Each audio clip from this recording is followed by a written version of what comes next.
Good morning. આજે આપણે ભણવાના છે લેક્ચર નંબર 9 ચેપ્ટર નંબર 3 પ્રવાહ વિદ્યુત કરંટ ઇલેક્ટ્રિસિટી. સરસ મજાનું ચેપ્ટર છે. આઈ હોપ કે તમે બધા વાંચતા હશો. 8 લેક્ચર થઈ ગયા, આજે 9મો લેક્ચર છે. બટ લાસ્ટ લેક્ચરમાં જે પણ ભણ્યા બહુ ઇન્ટરેસ્ટિંગ, બહુ કામનું અને અગત્યનું છે. કેમ કે મોસ્ટ ઓફ મેં તમને લાસ્ટ લેક્ચરમાં બી કીધું તો વારંવાર કહું છું કે સૌથી વધારે સ્ટુડન્ટને કોઈ તકલીફ ડિફિકલ્ટીઝ આવતી હોય તો એ ચેપ્ટર 3ના કિર્ચોફના નિયમના જે દાખલા છે એની અંદર, જેમાંથી એક દાખલો હું આજે કરાવવાનો છું. તમને દેખાય છે બહુ ટફ લેવલનો કોન્સેપ્ટ, ખાલી ક્લિયર હોવા જોઈએ. બીજી વસ્તુ ખાસ સાદું રૂપ આપતા આવડવું જોઈએ. તો ધોરણ 8, 9, 10માં તમે ઓલરેડી ભણેલા જ છો. હવે આપણે જે કિર્ચોફના નિયમ બે ભણ્યા, પહેલો નિયમ અને બીજો નિયમ. જેમ કે પહેલો નિયમ જંકશનનો નિયમ હતો, બીજો નિયમ ઈએમએફ માટે હતો, એટલે કે વિદ્યુત સ્થિતિમાન માટે હતો. અને સરસ મજાનો મેં લૂપ લઈને તમને સમજાયો અને એક્સપ્લેનેશન કર્યું વગેરે તમને આવડ્યું હશે. હવે આજે આપણે બે પ્રેક્ટિકલ જોવાના છે. મેં તમને કીધું લાસ્ટમાં જે બી બાકી છે આ ચેપ્ટરમાં બધા પ્રેક્ટિકલ છે. પ્રેક્ટિકલ વેસ્ટર્ન બ્રિજનો, પ્રેક્ટિકલ મીટર બ્રિજનો, વેસ્ટર્ન બ્રિજ, મીટર બ્રિજ બે તો મેં બનાવ્યા છે.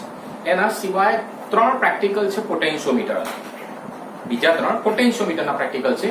પણ પહેલા આપણે આ બે પ્રેક્ટિકલ કરી લઈએ અને કેટલાક કિર્ચોફના નિયમથી દાખલા બી કરીએ.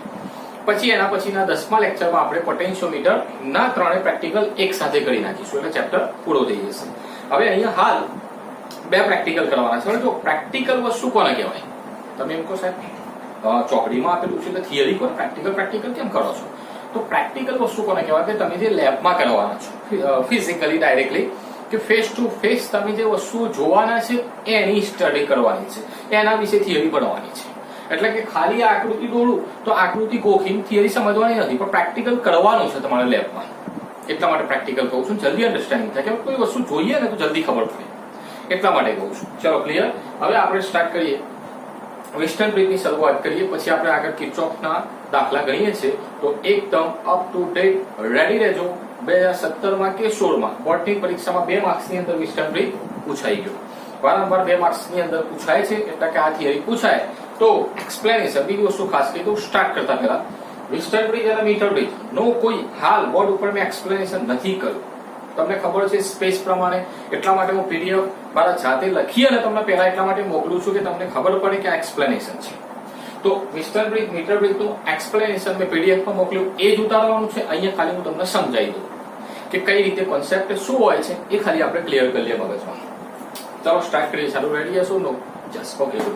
ચલો આ જે આકૃતિ દેખાય છે એ વેસ્ટર્ન બ્રિજ છે, જે વ્હીટસ્ટોન નામના વૈજ્ઞાનિકે, વ્હીટસ્ટોન બ્રિજ બી લખ્યું હશે એનસીઈઆરટીની બુકમાં, બટ વેસ્ટર્ન બ્રિજ તમને યાદ રહેશે. તો વ્હીટસ્ટોન નામના વૈજ્ઞાનિકે એક બ્રિજ બનાવ્યો, એક વેસ્ટર્ન બ્રિજ બનાવ્યો. કયા રીઝનથી, કયા કારણથી અને શું કામ બનાવ્યો? તો સૌપ્રથમ કે વેસ્ટર્ન બ્રિજ આ તમને જે દેખાય છે એમાં બિલકુલ કોન્સેપ્ટ ક્લિયર છે. R1, R2, R3 અને R4 4 અવરોધ છે. દેખાય છે બધા? જ્યાં માર્કર મૂકો ને ત્યાં ધ્યાન રાખજો, અપ ટુ ડેટ. કેમ કે એક જ વાર ચલાવીશ, કેમ કે ફાસ્ટ ચલાવવાનું છે. R1, R2, R3, R4 4 અવરોધો છે. પછી આ ચારેય અવરોધોને આ રીતે ગોઠવેલા છે, જે તમને દેખાય છે. આખું આ જે વેસ્ટર્ન બ્રિજની આકૃતિ છે. હવે આ ચારેય અવરોધમાં A, B, C, D એક ચતુષ્કોણ છે. ચતુષ્કોણ ખબર હોય? સમાંતર ચતુષ્કોણ. ચતુષ્કોણની 4 શિરોબિંદુઓ કયા કયા? A, B, C, D ની વચ્ચે 4 અવરોધો રાખ્યા છે. હવે શું કહે છે કે આ જે B અને D એનો વિકર્ણ કહેવાય, સમાંતર બાજુ ચતુષ્કોણનો વિકર્ણ કહેવાય. તો B અને D જે વિકર્ણ છે એ B અને D વચ્ચે એક સંવેદનશીલ ગેલ્વેનોમીટર જોડેલું છે. ગેલ્વેનોમીટર તો સમજો છો ને, બહુ ફાસ્ટ રફતાર પકડી લેવો, કોણાવર્તન દર્શાવે ને, આમ ફરતો હોય પ્રવાહ 1 એમ્પિયર, 2 એમ્પિયર, 3 એમ્પિયર, એના ગેલ્વેનોમીટર કહેવાય. હાલાકી લેબમાં તમે આ વસ્તુ જોવાના છો, પ્રેક્ટિકલી કરવાના છો. ઓકે. તો અહીંયા જો કે BD જે કર્ણ દેખાય છે, વિકર્ણ BD વિકર્ણ દેખાય છે, ત્યાં વચ્ચે શું જોડેલું છે? ગેલ્વેનોમીટર. અને આ AC વિકર્ણ જે દેખાય છે ત્યાં એની સાથે મેં બેટરી જોડી દીધી. એટલે કે સમાંતર બાજુ ચતુષ્કોણ ABCD બનાવ્યો, એનો એક વિકર્ણ એના ચતુષ્કોણની 4 બાજુઓ પર R1, R2, R3, R4 4 અવરોધો ગોઠવ્યા. એના BD વિકર્ણની વચ્ચે એક ગેલ્વેનોમીટર મૂક્યો અને AC વિકર્ણના 2 છેડાની વચ્ચે એક વાયર જોડી અને એની સાથે બેટરી જોડી દીધી, EMF ધરાવતી બેટરી. તો આટલા એક આકૃતિ ક્લિયર થઈ ગઈ એટલે તમને ખબર પડી જશે. બીજી વસ્તુ, માની લો કે આ બેટરીમાંથી વિદ્યુત પ્રવાહ I નું વહન થાય છે. એ વિદ્યુત પ્રવાહ I એ બિંદુ પાસે આવ્યો. હવે તમને ઓલરેડી ખબર છે કે એ બિંદુ કેવો છે? જંકશન બિંદુ. કેમ કે 2 માર્ક થઈ ગયા પ્રવાહ માટે, તો એને કયો બિંદુ કહેવાય? જંકશન બિંદુ કહેવાય. તો અહીંથી વિદ્યુત પ્રવાહના 2 માર્ગ થયા, એટલે કે આ બાજુ I1 જેટલો પ્રવાહ આવ્યો અને ઉપરની તરફ I2 જેટલો પ્રવાહ આવ્યો. 2 અલગ અલગ માર્ગ છે ને. અહીંથી પ્રવાહ I આવ્યો, પણ નીચેની તરફ I1 આવ્યો અને આ બાજુ I2 આવ્યો. એટલે કે AD આ બાજુ જે દેખાય છે પૂજા, એની અંદર R1 અવરોધ જે જોડેલો છે એ પૂજામાં I1 પ્રવાહ આવ્યો અને આ AB પૂજા જે છે ત્યાં I2 જેટલો પ્રવાહ જાય છે. આની લઈ જશો તો ક્લિયર છે બધાને? એકદમ ક્લિયર. ઓકે. બીજી વસ્તુ, હવે આ જે પ્રવાહ છે I2 એ અહીંથી ગતિ કરીને આમ આવે છે અને આ I1 પ્રવાહ આમ જાય છે. હવે તમને એમ થાય સાહેબ વચ્ચે કેમ નથી જતો? હાલાકી ગેલ્વેનોમીટરમાં આપણે હાલ કોઈ કરંટ પસાર નહીં કરવાનું, કેમ કે ગેલ્વેનોમીટર જે મૂક્યો છે એને એક તો અવરોધ વધારે છે ને બીજી વસ્તુ આપણે કરંટ ત્યાં 0 જ કરવાનું છે સંતુલિત સ્થિતિમાં. એટલે કે અહીંથી I2 પ્રવાહ આમ આવ્યો અને I1 પ્રવાહ આ રીતે જાય. I1 I2 કમ્બાઈન થઈને અગેન પાછું કેટલો થઈ ગયો? I. આ વસ્તુ ખાસ આવડવી જોઈએ. કિર્ચોફના નિયમમાં બી પ્રવાહનું વિભાજન ગમે તેટલા ટુકડા કરો પણ ફાઇનલી ઇક્વલ જ થવું જોઈએ. 10 હોય તો 6 જાય, 3 જાય, 1 જાય, પણ ટોટલ તો 10 જ થવું જોઈએ. એટલે કે I હતો, I1 I2 જેટલા ભાગ પડ્યા પાછો I થઈ ગયું, કમ્બાઈન થઈ. બોલો ક્લિયર? તો આ એની સ્ટોરી છે, મસ્ત તમે એક્સપ્લેન કરી છે. કશું ગોખતા નહીં, આકૃતિ ખબર હોય તો બધું જાતે લખતા આવડી જ જાય. રેડી? ઓકે. હવે આપણે આની અંદર વિસ્ટન રીતમાં શું કરવાનું છે કે 1 2 3 4 અવરોધ છે, એમાંથી 3 જ્ઞાત હોય. 3 કેવા અવરોધો હોય? જ્ઞાત. જ્ઞાતનો મતલબ શું થાય? જાણીતા. એટલે કે 3 અવરોધ આપણને ખબર હોય અને 1 અજ્ઞાત હોય, એટલે કે 1 અવરોધ આપણને ખબર ના હોય તો એને શોધી શકાય. એટલે કે વિસ્ટન બ્રિજનું બનાવવાનું કારણ એ જ છે કે સંતુલિત સ્થિતિમાં 3 અવરોધ આપેલા હોય તો ચાલો તમે સરળતાથી શોધી શકો. એટલે કે એની અંદર શું કર્યું કે ભાઈ આ બેટરી છે, બેટરી કનેક્ટ કરી વિદ્યુત પ્રવાહનું વહન થવા લાગ્યું. પછી આ જે 1 2 3 અને 4 અવરોધમાંથી કોઈ બી 3 અવરોધો એવી રીતે સેટ કર્યા કે ગેલ્વેનોમીટરમાં આવર્તન શૂન્ય થાય. તમે અવરોધ સેટ કરતા જાઓ, અહીંયા મૂક્યો, અહીંયા મૂક્યો, અહીંયા. આ આપણે શોધવો છે. માની લો કે 4 છે તો R1 શોધવો છે, તો 2 3 અને 4 તમે સેટ કરતા ગયા. તમે અહીંયા બદલતા જાઓ, અહીંયા આ 3 જગ્યા બદલતા બદલતા બદલતા આ ગેલ્વેનોમીટરમાં આવર્તન જ્યારે 0 ઉપર આવી જાય, એરો તીર સમજો છો ને, આવર્તન 0 ઉપર આવી જાય એ વખતે તમારે સંતુલિત સ્થિતિ સમજવાની. બેલેન્સિંગ સિચ્યુએશન કહેવાય વિસ્ટન રીતથી, કે 3 જ્ઞાત અવરોધોની કિંમત એવી સેટ કરો કે ગેલ્વેનોમીટરમાં આવર્તન શૂન્ય થાય. ટપ્પી તો પડે છે બધાને? હા, ઓકે. તો આવર્તન શૂન્ય થાય પછી કઈ સ્થિતિ કહેવાય? સંતુલિત સ્થિતિ. હવે ક્લિયર? હવે સાબિત કરી દઈએ આપણે કે સંતુલિત સ્થિતિ હોય એ સ્થિતિમાં હવે આપણે કિર્ચોફના નિયમો વાપરીએ. જેમ કે મેં તમને પહેલા જ કીધું હતું કે લૂપ આપણે કોઈ પણ રીતે ફેરવી શકીએ. તો મેં અહીંયા 2 લૂપ ફેરવી છે. એક લૂપ છે A B D A બંધ લૂપ અને એક છે C B D C બંધ લૂપ. એટલે કે 2 સમોસા, એટલે કે શોર્ટમાં આ એક ભાગ ને આ એક ભાગ અલગ અલગ થઈ ગયા, 2 ભાગ્યા. આ બાજુનો એક ટુકડો ને આ બાજુનો ટુકડો, 2 લૂપ થઈ ગયા અલગ અલગ. તો પહેલા કઈ લૂપ લીધી મેં? A B D A. દેખાય છે બંધ પરિપથમાં કિર્ચોફના બીજા નિયમ પ્રમાણે. હવે કિર્ચોફનો નિયમ લૂપ ફેરવવાની છે, યાદ છે ને? બીજો નિયમ મેં સમજાવ્યો તો તમને. તો આપણે લૂપ ફેરવીએ. ચલો અહીંથી સ્ટાર્ટ કરવાનું. આપણી દિશામાં હોય તો પ્રવાહ અવરોધ માઇનસ લેવાનો, આપણી વિરુદ્ધ દિશા હોય તો પ્લસ લેવાનો. તો ચલો અહીંથી આપણે નીકળ્યા, આ બાજુ ગયા A થી B ની તરફ. તો ચલો પ્રવાહ આપણી દિશામાં જ છે, એટલે કે એ બિંદુ આગળનો સ્થિતિમાન કેવો લઈએ? VA. માઇનસ આપણી દિશામાં પ્રવાહ હોય તો પ્રવાહ કેટલો? I2. અવરોધ કેટલો? R2. તો સ્થિતિમાન કેટલો થાય? વોલ્ટેજ I × R, એટલે I2 R2 થાય. તો I2 R2 ને આપણી દિશામાં એટલે માઇનસ. એકદમ ક્લિયર. બરોબર ધ્યાન રાખશો ને બધું જ આવડશે, કશું ડિફિકલ્ટ નથી. તમે અહીંથી સ્ટાર્ટ કરીને ત્યાં પાછું આવવાનું છે. પણ તમે વિચારો કે આપણી દિશામાં હોય તો વચ્ચે માઇનસ લખી દેવાનું, વિરુદ્ધ દિશામાં હોય તો પ્લસ લખી દેવાનું. અને લેવાનું શું? પ્રવાહ ઇન્ટુ અવરોધ I × R. જેમ કે અહીંયા I2 R2 છે તો માઇનસ I2 R2. પછી ત્યાંથી ફરીને અહીંયા. હવે મેં તમને પહેલા ઓલરેડી કીધું કે આ B થી D દરમિયાન વચ્ચે ગેલ્વેનોમીટર છે, ત્યાં અત્યારે હાલ કોઈ અવરોધ દેખાય છે? નથી. અલગથી અવરોધ મૂકેલો. ગેલ્વેનોમીટરનો અલગ વાત છે, પણ હા એની અંદર કોઈ અવરોધ નથી અને ઓલરેડી કોઈ પ્રવાહ બી નથી. મેં તમને પહેલા જ કીધું, કેમ કે અહીંયા પ્રવાહ કેટલો બતાવે છે? 0. ખ્યાલ છે? ગેલ્વેનોમીટરનો અવરોધ છે, કોઈ અવરોધની વાત નથી કરતું. બીજો પ્રવાહ 0 છે ને, આવર્તન શૂન્ય થઈ ગયું એટલે કે પ્રવાહ 0, એટલે કરંટ નથી ને, એટલે આ વાયરમાં કોઈ કરંટ નથી. એટલે કે સીધા ત્યાંથી ફરીને અહીંયા આવી. આપણે આમ જવાનું છે. હવે જો આપણે જવું છે B થી A ની તરફ અને પ્રવાહ આપણાથી વિરુદ્ધ દિશામાં છે, એટલા માટે શું લખાય? પ્લસ. પ્રવાહ કેટલો? I1. અવરોધ R1, તો plus I1 R1 is equal to again ક્યાં આવી ગયા આપણે? A ઉપર. તો VA. હવે બંને બાજુથી VA કેન્સલ કરો. રેડી? તો બંને બાજુ b એ કેન્સલ કર્યા તો i1 r1 એમ છે, આ માઈનસ વાળું ઉઠાઈને આ બાજુ લઈ લો પ્લસ i2 r2 થઈ જશે સમીકરણ 1. બહુ ઈઝી છે. બસ આ વસ્તુ કિર્ચોફનો બીજો નિયમ આવડો તો ધડા ધડા આખું લેક્ચર જશે. લૂપ જ ફેરવવાની છે ગોળ ગોળ. જેમ કે આ એક લૂપ ફેરવી, હવે બીજી લૂપ કઈ છે CBDC, એટલે આમ થઈને આમ આવવાનું છે. તો ચલો અહીંથી સ્ટાર્ટ કરીએ તો VC પહેલા, પછી આપણી વિરુદ્ધ દિશામાં એટલે I2 R4 પ્લસમાં, વિરુદ્ધ દિશા એટલે પ્લસમાં, પછી અહીંયા તો કોઈ છે નહીં, પછી આપણી જ દિશામાં એટલે minus I1 R1 is equal to again C ઉપર આવ્યા. VC બંને બાજુથી કેન્સલ કરી લખવાનું ખરું, ભલે કેન્સલ થાય, લખવાનું તો ખરું જ. ઓકે, ચલો આ બાજુ જો I2, આની અંદર સિચ્યુએશન જો કે કઈ રીતની આપેલી છે. I1 R1 જે છે પ્લસમાં લઈ જાઓ અને આ I2 R4 ત્યાં જ રહેવા દો. તો અહીંયા એક અને બે સમીકરણ ભાઈ દેખાયા. એક લૂપ ફેરવી તો એક સમીકરણ, બીજી લૂપ ફેરવી તો બીજો, અડધો સમોસો એક સમીકરણ, બીજો અડધો સમોસો એક સમીકરણ, બે સમોસા ભેગા થઈ ગયા. બોલો ક્લિયર? ઓકે, તો જો સમીકરણ 1 અને 2 નો ભાગાકાર કરતા એટલે બંનેનો ભાગાકાર કરી દો. આ ભાગ્યા આ કરો, લોજિક છે સિમ્પલ. I1 ઉડી જશે, I2 ઉડી જશે, તો કેટલા વધ્યા R1/R3 R2/R4. ક્લિયર છે? તો બેલેન્સિંગ, સંતુલિત સ્થિતિમાં વિસ્ટન બ્રિજનો ફાયદો શું? હવે આ સૂત્રથી તમને ખબર પડી કે R1 ના આપેલું હોય તો R1 ને કરતા કરો, R2 ના આપેલું હોય તો R2 ને કરતા કરો, R3 ના આપેલું હોય તો એને કરતા કરો, જે એક નથી આપ્યું 3 આપ્યા છે એને કરતા કરી.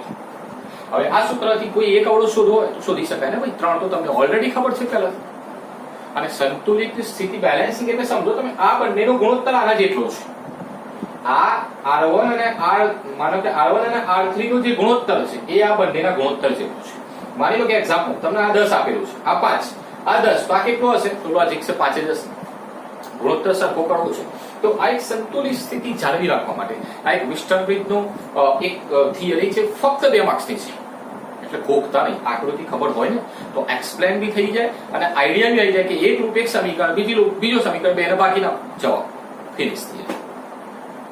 ખબર પડી કે ના પડી? વિસ્ટન બ્રિજ આમ પાકું જે ચલાવો આવડવું જોઈએ, એમ ના થાય કે ફરીથી વાંચવું પડશે. સાહેબ ready, up to date. Clear? Okay, એના પછી બીજી થિયરી આપણે જોઈએ ફટાફટ ફાસ્ટ, કેમ કે આપણે ઘણું બધું કામ કરવાનું છે. મીટર બ્રિજ આવ્યો. હવે મીટર બ્રિજ એક પ્રકારનો વિસ્ટન બ્રિજ જ છે, પણ એ બનાવવાનો ફાયદો શું થયો? કેમ કે તમે વિચારો કે તમારે આની અંદર વિસ્ટન બ્રિજમાં 3 અવરોધો જ્ઞાત રાખવાના હતા, એટલે કે 3 અવરોધો જે ખબર હોય એવા રાખવા, એક શોધી શકાય. આ સૂત્ર છે તો 3 ખબર હોય તો એક મળી જાય ને. એનો મતલબ કે 3 અવરોધો સેટ કરવા એનાથી બેટર મીટર બ્રિજની જે રચના કરી એમાં ચેન્જ શું કર્યું? એને અહીંયા એક પ્રકારની એક આકૃતિ દેખાય છે. આ બધું પરિપથ તમારે પ્રેક્ટિકલી બનાવવાનું જ છે. પ્રેક્ટિકલી છે જ લેબમાં ફિઝિક્સની અને કરવાના બી છો. આકૃતિ ભલે ડિફિકલ્ટ દેખાય પણ બહુ ઈઝી છે, ટેન્શન ના આવો તમે. ઇનિશિયલમાં સમજો, અહીંયા ધ્યાન રાખજો બરાબર. અહીંયા A B C D 4 point છે. ગેલ્વેનોમીટર ક્યાં છે? B અને D વચ્ચે. બેટરી ક્યાં જોડી છે? A અને C વચ્ચે. આ તો બધું મગજમાં ફિટ છે ને તમારે. AC વચ્ચે બેટરી, BD વચ્ચે ગેલ્વેનોમીટર. ક્લિયર? ઓકે, બીજી વસ્તુ તો AC વચ્ચે બેટરી અને BD વચ્ચે ગેલ્વેનોમીટર. એટલી વસ્તુ આપણા મગજમાં એકદમ ક્લિયર છે કે હા આ જોડવાની છે, ફાઇનલ. હવે તમે વિચારો બીજી વસ્તુ કે હું તમને કહી દઉં કે ચલો આ AC વચ્ચે અથવા તો AB, અહીંયા તમને જે અવરોધ દેખાય છે એક્સેલ, કે ચલો આ અવરોધ કોની વચ્ચે છે? AB વચ્ચે. આ અવરોધ કોની વચ્ચે? BC વચ્ચે. આ અવરોધ કોની વચ્ચે? CD વચ્ચે. અને આ AD વચ્ચે. આ બધું આકૃતિ છે એટલે આ તો જલ્દી જ ખબર પડી જશે, એટલા માટે બંને જોડે જ ચલાવવા જરૂરી છે. હવે સમજો, આમાં આકૃતિ તમને સમજાવી દો કે સૌપ્રથમ 1 મીટર લંબાઈનો, 1 મીટર એટલે 100 સેન્ટીમીટર થાય તો ખબર પડે છે ને. 1 મીટર એટલે એક્ઝેક્ટ 1 મીટર તો ખબર છે ને. તમને 11માં સમજાયું કે 1 મીટરની સ્કેલ બનાવી હતી યુકેમાં, ત્યાં કઈ મ્યુઝિયમમાં મૂકેલી છે. આખી દુનિયાને આજે આટલો 1 મીટર મારવો, તમે જાતે ડિસાઈડ કરો આટલો 1 મીટર ના થાય, જે છે આટલો 1 મીટર. તો 1 મીટર વાયર, 1 મીટર તાર, શાનો તાર છે? મિશ્ર ધાતુનો. જેમ કે કોન્સ્ટન્ટનો તાર હોય, મેગ્નેટિકનો, કોઈ મિશ્ર ધાતુનો તાર એવી રીતે જોડેલો છે, એક લાકડાના પાટિયા ઉપર જોડેલો છે. જો સમજો તો તમે આ બધું એક્સપ્લેન મેં કરેલું છે ને, તો એટલે કે આ પિક્ચરમાં આમાં બી બતાવું તમને કે નીચે લાકડાનું પાટિયું હશે. એ પાટિયા ઉપર, નીચે લાકડાનું પાટિયું છે, એ પાટિયા ઉપર એક તાર જોડેલું છે આ રીતે. અને એ પાટિયું જે દેખાય છે એના ઉપર મીટર સ્કેલ મૂકીએ છીએ. મીટર સ્કેલ એટલે સમજો તો ને 1 મીટરની સ્કેલ 100 સેન્ટીમીટર. 1 2 3 4 5 100 સેન્ટીમીટર. 1 મીટર એટલે કેટલા થાય? 100 સેન્ટીમીટર. એટલે કે આ જે મેં બનાવી ને એ સ્કેલ છે. સ્કેલ એટલે ફૂટપટ્ટી યાદ. મી 1 મીટરની ફૂટપટ્ટી. તો 1 મીટરનો તાર, 1 મીટરની ફૂટપટ્ટી એના ઉપર જોડેલી છે પાટિયા ઉપર. હવે એ તારને જોઈન્ટ ક્યાં કરે? આ દેખાય છે બે પોઈન્ટ્સ. હવે એને જે જગ્યાએ જોઈન્ટ કર્યો એને કહેવાય જોડાણ અગળો. જોડાણ અગળો એટલે કે પેલા સ્ક્રૂ ટાઈપ, માની લો કોઈ વાયરને તમે આમ વીંટાળી દો અને પછી આમ ફિટ કરવાનું આવે ને એકદમ, સમજો છો, પેલા સ્ક્રૂ ટાઈપ, એને જોડાણ અગળ કહેવાય. ફિઝિક્સની લેબમાં આવશે જોડાણ અગળો. તો જો જોડાણ અગળો કેટલા છે? 1 2 3 4 5 6 7. આ બધા જોડાણ અગળો છે. ડોટ ડોટ કર્યા ને જોડાણ અગળો છે. જ્યાં છે એના તમે જોડી શકો, તાર જોડી શકાય. જેમ કે તમે તારને કોઈ જગ્યાએ છોડી નાખો અને પછી આમ કરીને વીંટાળી દો અને એના ઉપર આમ ફિટ કરી દો, એને કહેવાય જોડાણ અગળ. તો આ એક જોડાણ અગળ અને બીજું, બંને બાજુ તારને બાંધી દીધો, ફિટ કરી દીધો. કયો તાર? મિશ્ર ધાતુ વાળો, 1 મીટર લંબાઈ, અને નીચે લાકડાનું પાટિયું, એના ઉપર સ્કેલ છે. પછી શું કર્યું કે આ તારને જેના ઉપર બાંધેલું છે પટ્ટીઓ, ધાતુની પટ્ટીઓ છે. આ દેખાય છે પટ્ટીઓ એલ શેપમાં. આ જે પટ્ટીઓ દેખાય છે, 1 અને 2 એલ શેપની પટ્ટી છે, અને આ એક સીધી પટ્ટી છે, એટલે ટોટલ 3 પટ્ટીઓ થઈ. તો આ રીતે એલ શેપમાં 2 પટ્ટીઓ છે, એક વચ્ચે અને 2 ગેપ મૂકી છે. એક ગેપ આ બાજુ છે અને એક ગેપ આ બાજુ છે. ગેપ એટલે જગ્યા ખાલી પડે છે ને, ખબર? અને પટ્ટીઓ સારી છે ધાતુની. પટ્ટીઓ કોની લીધી આપણે? ધાતુની પટ્ટીઓ કેમ લઈએ છીએ આપણે? ધાતુ, સુવાહક ધાતુ, તો તમને ખબર, કોપરની, તાંબાની પટ્ટીઓ. તો એનું કારણ છે કે એમાં અવરોધ ઓછો હોય, એમાં અવરોધ ઓછો હોય એટલે કે સરસ મજાનો પ્રવાહ પસાર થઈ શકે. એટલે જે સાચી કિંમત આપણે શોધવી હોય શોધી શકાય. એટલા માટે ધાતુની પટ્ટીઓ હોય, તાંબાની પટ્ટીઓ. એટલે કે આ 1 2 અને 3 આ પટ્ટીઓ છે, એલ શેપમાં બંને બાજુ, અને વચ્ચે એક પટ્ટી. એમાં આ એક જે ગેપ દેખાય છે, પહેલી ગેપ, એમાં એક અવરોધ R જોડેલો છે, અને બીજી ગેપમાં અવરોધ S જોડેલો છે. જે ખાલી જગ્યા હતી 2 ગેપો છે. એક ગેપમાં અવરોધ R મૂક્યો અને એક ગેપમાં S મૂક્યો. 2 અવરોધ મૂક્યા, R અને S. ગમે તે નામ આપી શકો તમે, X અને Y કહો, L1 L2 કહો, R1 R2 કહો, જે કહેવું હોય, બટ બુકની અંદર જે આપ્યું છે પ્રોપર એ જ આપણે કરવાનું છે એનસીઆરટી. તો એક બાજુ R અવરોધ જોડેલો છે અને એક બાજુ S. 2 ગેપમાં અલગ અલગ અવરોધો મૂકી દીધા. ક્લિયર છે ને? બધાને ખબર પડે છે? તો એક તાર બાંધી દીધો, તારની નીચે લાકડાનું પાટિયું, એના ઉપર સ્કેલ, એના જે તાર જે જગ્યાએ બાંધ્યો એ તાંબાની પટ્ટીઓ, અને પટ્ટીઓની વચ્ચે 2 ગેપ, એક ગેપમાં અવરોધ R અને એક ગેપમાં S. બોલો ક્લિયર? અને પછી શું કરવાનું કે આ તાંબાની પટ્ટીઓના જે જોડાણ આગળ દેખાય છે, બંને બાજુથી એક કનેક્ટિંગ વાયર લીધો અને એની સાથે EMF વાળી બેટરી, એની સાથે કળ પણ જોડી દીધી. કળ એટલે કી, જે ઓપન ક્લોઝ કરી શકાય. કળ તમે બંધ કરો, ચાલુ કરો, એક કી પણ હશે ત્યાં. તો એક કળ જોડી દીધી, એક બેટરી જોડી દીધી બંને બાજુથી. આકૃતિ તૈયાર થઈ ગઈ. અને સાથે સાથે અહીંયા એક જોડાણ આગળ છે, બી બિંદુ આગળ. ત્યાંથી એક વાયર કાઢ્યો અને એ વાયરની સાથે મેં શું જોડી દીધું? ગેલ્વેનોમીટર. અને ગેલ્વેનોમીટરનો બીજો છેડો, જેમ કે ગેલ્વેનોમીટરમાં 2 કનેક્શન હશે, એક કનેક્શન તમે બી માંથી કાઢી જોડો, અને એક બીજું જે કનેક્શન છે એને તમારે જોઈન્ટ કરી એની સાથે એક ચોકી જોડવાની છે. બ્લેક કલરની એક ચોકી આવે છે જે તાર ઉપર ફેરવવા માટે આવશે. આ બધું મટીરીયલ તમને લેબમાં અવેલેબલ છે, ફિઝિક્સની લેબમાં. ચોકી જોડેલી છે. એ આ દેખાય છે તમને એરો કરેલો છે તીરવાળી. એ ચોકીને ગેલ્વેનોમીટર સાથે જોડી આ તાર ઉપર સરકાવી શકાય એવી રીતે મૂકેલી હોય છે. આખું પ્રેક્ટિકલ ખબર પડી.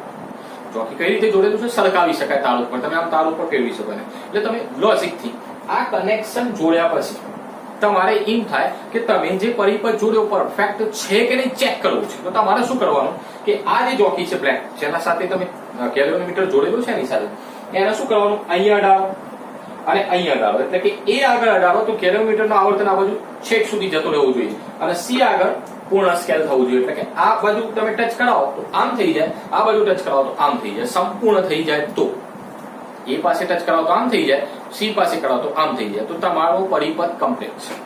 જો તમે એ પાસે ટચ કરાવો ને એરો આમ કરતો, એનો મતલબ કે તમે કમ્પ્લીટ કનેક્શન, પરફેક્ટ આકૃતિ જોડી નથી, પરિપથ કમ્પ્લીટ જોડ્યા નથી. આ બધું પ્રેક્ટિકલી સાહેબ તમને મસ્ત સમજાવશે, એટલે આવડી જશે. ક્લિયર? ફરી ખબર? આ મીટર બ્રિજ છે, સિમ્પલ લોજિક છે.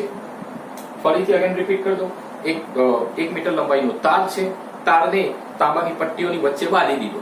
એ પટ્ટીઓને થોડી એક્સટેન્ડ કરી વચ્ચે 2 ગેપ મૂકી છે, 2 ગેપમાં અલગ અલગ અવરોધ મૂક્યા છે. પછી એ જે તાર બાંધ્યો એના નીચે લાકડાની પાટીઓ છે જેના ઉપર મીટર સ્કેલ છે, અને એ જે જોડાણ આગળ જ્યાં તાર બાંધ્યું તો ત્યાંથી મેં એક વાયર સાથે બેટરી અને કળ જોડી દીધી. ક્લિયર? અને વચ્ચે જે તાંબાની પટ્ટીમાં અહીંયા દેખાય ત્યાંથી એક વાયરને મેં ખેંચ્યું, એની સાથે ગેલ્વેનોમીટર જોડ્યો અને એનો એક છેડો પકડીને ચોકી એના વાયર ઉપર આમ સરકાવી શકાય. એટલે તમે ધીમે ધીમે આમ કરતા ફેરવતા જાઓ તો ગેલ્વેનોમીટરમાં આવર્તન 0 થાય ત્યાં સ્ટોપ કરી દેવાનું. સમજો છો? ક્લિયર? આખું પ્રેક્ટિકલ તો ખબર પડે ને તમને. આર યુ રેડી અસો તો આ જ બધી સ્ટોરી એક્સપ્લેન કરી છે મેં થિયરીમાં, અને અંદર તમે જોઈ શકો મેં એક્સપ્લેન કર્યું એ જ ઉતારવાનું છે. આ બધું થિયરી ના પ્રેક્ટિકલ જ છે.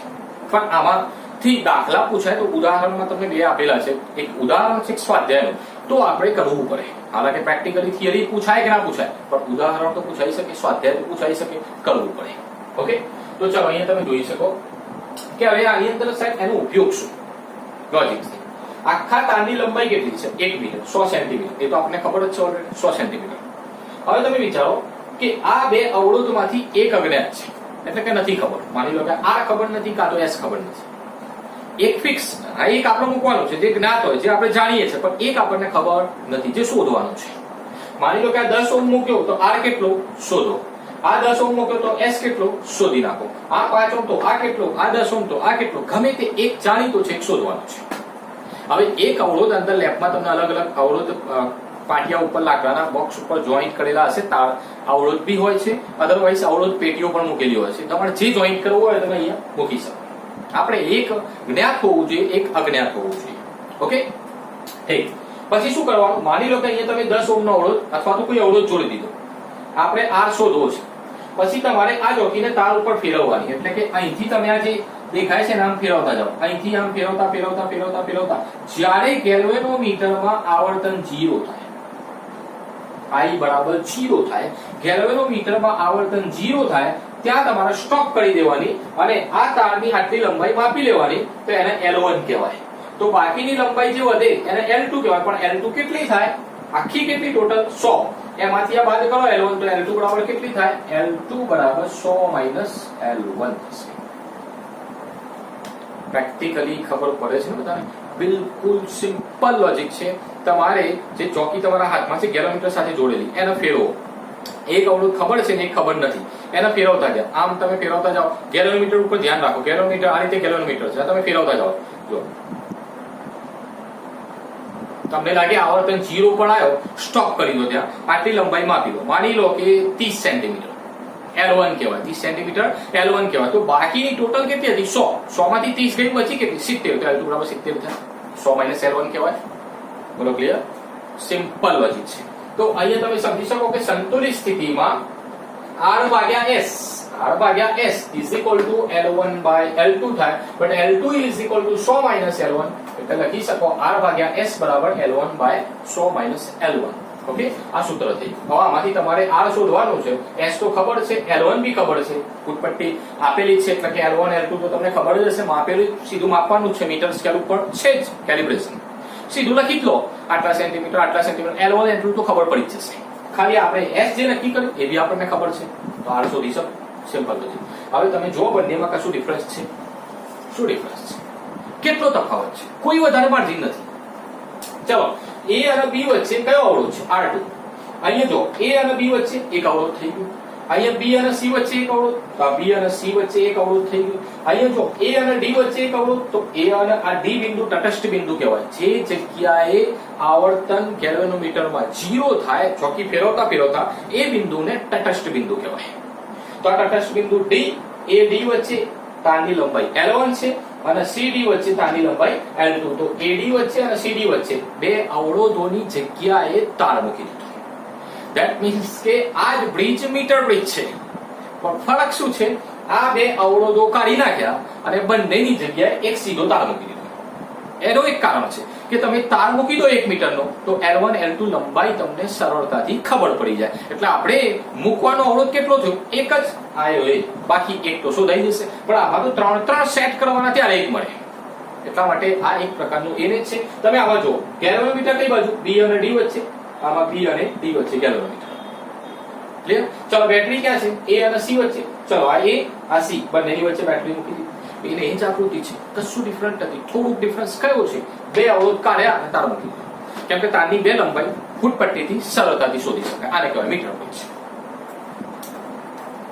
તકલીફ પડી ગઈ આપણી. બહુ લોજિક સિમ્પલ હતું. Western bridge, metre bridge practical છે. મેં ટ્રાય કર્યો થિયરિકલ તમને સમજાવવાનું. હાલાકે ના ખબર પડી હોય તો વિડીયો ફરીથી જોજો. તો અહીંયા તમને બિલકુલ જ ના ખબર પડે તો પ્રેક્ટિકલ તમે કરવાના છો, એકદમ ઈઝી છે, યાદ બી રહી જશે. ઓકે, તો મીટર બ્રિજ, વેસ્ટર્ન બ્રિજ આવડવું જોઈએ, પાવરફુલ આપણને. નેક્સ્ટ રફતાર પકડીએ આપણે. હવે આપણે ઉદાહરણ 3.7. હવે ચોપડીમાં જે દાખલા આપે છે ને, કિર્ચોફ વાળા બહુ લેન્થી આપ્યા છે, બહુ મોટા મોટા દાખલા આપેલા છે. હાલાકી જૂની બુકમાં બહુ નાના બી દાખલા હતા અને ઘણા બધા હતા. આમાં મોટા દાખલા છે ને ઓછા છે. હોઈ શકે 4 માર્ક્સની અંદર દાખલો, હાલાકી બ્લુ પ્રિન્ટ પ્રમાણે 3 છે, ત્રીજા ચેપ્ટરમાં 4 માર્ક્સનું નથી, તો એ પૂછી લે છે. આ વખત પૂછી લીધું હતું, એનું કોઈ નક્કી નહીં, એટલે આપણે તૈયારી તો કરવાની 4 માર્ક્સ લેવલના, અધરવાઇઝ 3 માર્ક્સમાં તો પૂછાય. તો અહીંયા તમે જોઈ શકો કે ઉદાહરણ 3.7 એમાં તમને પરિપથ, જો આ જે દોર્યો છે ને આખો એ બેઠું આપેલું છે રકમમાં, તમારે આની અંદર કોઈ વસ્તુ એડિટ અપડેટ કરવાની નથી. બેઠી જે નેટવર્ક કહેવાય, શું કહેવાય, નેટવર્ક બેઠું આપેલું છે ચોપડી, આપણે ખાલી સીધું સોલ્વ જ કરવાનું છે. હવે જે નેટવર્ક આપ્યું છે એમાં તમને પૂછ્યું શું, બરાબર સમજો. જો અહીં 4 ohm, 1 ohm, 4 ohm, 2 ohm, 2 ohm, total અવરોધ કેટલા છે? 1 2 3 4 અને 5, 5 અવરોધ છે. ટોટલ બેટરીઓ કેટલી? 10 વોલ્ટ, 5 વોલ્ટ, 2 બેટરીઓ છે. ઓકે, ચલો આની અંદરથી વહેતો પ્રવાહ કઈ રીતે છે? જો આકૃતિ તમને આપેલી છે તો આ સમજાવું છું, ચોપડીમાં છે, રકમમાં બી છે. આ બંનેમાંથી મોટી બેટરી કઈ? 10 વોલ્ટ કે 5 વોલ્ટ? તો સાહેબ 10 વોલ્ટની મોટી કહેવાય. એનો મતલબ કે આ બેટરી ડિસ્ચાર્જ થાય છે. જે મોટી હોય શું થાય? ડિસ્ચાર્જ. ડિસ્ચાર્જ એટલે સમજો વપરાય છે. અને જે નાની બેટરી હોય ચાર્જ થાય, એટલે કે આમાંથી આમાં ઉર્જા સ્ટોર થાય. સમજો છો? તો આમાંથી વિદ્યુત પ્રવાહનું વહન ચાલુ થયું. કેટલો પ્રવાહ છે? I1. કેટલો પ્રવાહ? I1. તો જો આ પ્લસ છે એવા માઇનસ છે તો I1 પ્રવાહ પસાર થાય. એ I1 આ એ બિંદુ પાસે આવશે ત્યારે એના બે ભાગ પડશે. ઉપર ગયો I2 તો નીચે કેટલો જાય? I1 - I2. સમજો છો? માની લો કે 10 એમ્પિયર આવ્યો આ બાજુ, તો 10 એમ્પિયર માંથી ઉપર 4 ગયો. ઉપર કેટલો ગયો? 4. તો નીચે કેટલો ગયો? 10 - 4, એટલે કે 6. 6 બી લખી શકો, પણ 10 - 4 કેમ કે વેલ્યુ ખબર હોય તો સીધું લખી દો. પણ I1 I2 ના ફોર્મમાં તો શું ખબર પડે? તો જો I1 આવ્યો, ઉપર ગયો I2 તો નીચે ગયો I1 - I2, એટલે આમાંથી બાદ કરો એટલો આ બાજુ જશે. ક્લિયર? ચલો હવે આ I2 ઉપર આવ્યો અહીં સુધી, અને આ બેટરીમાંથી પ્રવાહ આવ્યો I3. કેમ કે તમે બે તો વાપરી લીધા, I1 I2 તો અહીંયા જ વપરાઈ ગયા. હવે ત્રીજો તમે I4 બી કહી શકો, જે નામ આપવું આપી શકો, તો ફિક્સ નથી, બટ બુકમાં I3 આપું છું, લેવું પડશે. તો ચલો અહીંથી I3 પ્રવાહ આવ્યો, અહીંથી આવ્યો I3, આ બાજુથી ગયો I2. I2 અને I3 ભેગા થયા, તો હવે વચ્ચે કેટલો જશે? I2 + I3 જેટલો. એટલે કે 4 એમ્પિયર આવ્યો, અહીંથી 5 એમ્પિયર આવ્યો, તો 5 + 4 = 9 થશે. સમજો છો ને આખું? તો આ I2 અહીંયા એન્ટર થાય, અહીંથી I3 આવ્યો, બંને ભેગા થઈને કેટલા થઈ ગયા? I2 + I3 નીચે નીકળ્યા. રેડી હશો? ક્લિયર? હવે અહીંયા આવો. હવે તમે વિચારો કે આ C પોઈન્ટ પર આયા પછી, ધ્યાન રાખજો બરાબર, C પોઈન્ટ પર આયા પછી કેટલો પ્રવાહ અંદર આવ્યો? I2 + I3. પણ આ બાજુ કેટલો જાય છે? I1 જેટલો. તો I2 + I3 માંથી I1 નીકળી ગયો, તો બચ્યો કેટલો? I2 + I3 - I1 છે, આ બાજુ આવે છે. હવે તમે લોજિક કરો કે આ D બિંદુ પાસે I1 - I2 આવ્યો, અને આ બાજુથી I2 + I3 - I1 ઉપરથી આવ્યો, તો આ બિંદુ આગળ જો I1 ઉડી જશે, I2 ઉડી જશે, તો બચ્યા કેટલા? I3. થઈ ગયું, એકદમ બેલેન્સિંગ થઈ ગયું. પ્રવાહનું વિભાજન પરફેક્ટ જોઈએ, કોઈ જગ્યાએ લોસ નથી, એ ગોળ ગોળ જ ફરે છે. I1 આવ્યો, I2 ઉપર જાય તો I1 - I2, આ I2 ઉપર અહીંથી I3 બંને ભેગા થઈને પ્લસ થઈ ગયા, આ પ્લસ માંથી I1 માઇનસ થયું તો નીચે ઉતરી ગયા, અને આ બંને ભેગા થઈને I3 અગેન થઈ ગયા. ક્લિયર? 10 વોલ્ટની બેટરી, 5 વોલ્ટની બેટરી, 1 2 3 4 અને 5 અવરોધ. હવે આવા દાખલા નેટવર્ક વાળા દેખાય ડિફિકલ્ટ, પણ એકદમ ઈઝી. તમને કશું હાર્ડ નહીં લાગે જો ધ્યાન રાખશો તો. I1 I2 થઈ ના જાય મગજમાં, હું જે સમજાવું એ વખત ધ્યાન રાખો તો ખબર પડશે. આવા દાખલા એકદમ ઈઝી કહેવાય. ગમે તેટલું હેવી નેટવર્ક હોય ને એટલે ઈઝી દાખલા, પણ તમારો કોન્સેપ્ટ કયો ક્લિયર હોવો જોઈએ? કિર્ચોફનો બીજો નિયમ, જો એ ખબર પડી પેટર્ન, એકદમ ઈઝી દાખલા. હવે ધ્યાન રાખો કે આપણે શું કરવાનું, મેં તમને પહેલા જ કીધું કે આપણે લૂપો ફેરવવાની, જેમ કે અહીંયા લૂપ ફેરવી હતી ને એ રીતે લૂપો ફેરવવાની. હવે તમે વિચારો કે આ આકૃતિની અંદર તમને કેટલી લૂપો દેખાય છે? જો A B C A આ ઉપરવાળો ભાગ, A D C A આ નીચેવાળો ભાગ, B E D C એટલે કે આ બાજુવાળો, એટલે તમને દેખાય છે એક આ ટુકડો ત્રિકોણ, આ નીચેવાળો ત્રિકોણ, એક આ ખૂણાવાળો ત્રિકોણ, 3 તો થઈ ગયા ઓલરેડી. અને તમે આખું વિચારો A B D A આખો બી ત્રિકોણ છે. વિચારો તમારા જોડે કેટલી લૂપો તમે ફેરવી શકો, અહીંથી બી તમે ફેરવી શકો 1 2 3 4 અને 5. તો આ એક ટુકડો, આ બીજો ટુકડો, આ ત્રીજો ટુકડો, 3 લૂપો તો થઈ. આખું અહીંથી ફેરવી નાખો તો ચોથી લૂપ, આખું રાઉન્ડ મારીને આવી જાવ તો 5મી લૂપ, એટલે કે ટોટલ 5 લૂપો છે. કેટલી લૂપો છે? 5. પણ સિમ્પલ લોજિક આપણે શું કરવાનું કે સાહેબ 5 લૂપો ફેરવવાની નહીં. તમારે યાદ રાખવાનું કે તમને પ્રશ્ન શું પૂછ્યું છે નહીં. પહેલા એ વાંચો. એને એવું કીધું કે પરિપથમાં દરેક શાખામાં દરેક બ્રાન્ચમાં વિદ્યુત પ્રવાહ શોધો. હવે શાખા કોને કહેવાય તમને લાસ્ટ લેક્ચરમાં રેડી એ એકલો તો નહીં ભણતો તમને ખબર તો શાખા કોને કહેવાય બ્રાન્ચ મેં લાસ્ટ લેક્ચરમાં સમજાવ્યું હતું ને. ચલો અહીંયા શાખાઓ કેટલી છે એબી શાખા યાદ છે ને. ચલો એના પછી આ આખું અહીંથી અહીં સુધી શું માની લેવાનું BED આખી શાખા કહેવાય. ઓકે ચલો અહીંયા B થી C એક શાખા, C થી D એક શાખા, A થી D એક શાખા, A થી C ટોટલ શાખાઓ કેટલી થઈ? ચલો AB 1, AC 2, AD 3, પછી BC 4, CD 5 અને BED 6 શાખાઓ થઈ. જો 1 2 3 4 5 અને 6 6 શાખાઓમાં પ્રવાહ શોધવો છે. હવે તમે વિચારો કે AB શાખામાંથી વહેતો પ્રવાહ કેટલો? I2. એનો મતલબ કે તમારે I2 લાવવાનો છે. AD શાખામાંથી વહેતો પ્રવાહ કેટલો? I1 - I2. એટલે કે I2 તો તમે લાવવાના જ છો પણ I1 બી લાવવો પડશે.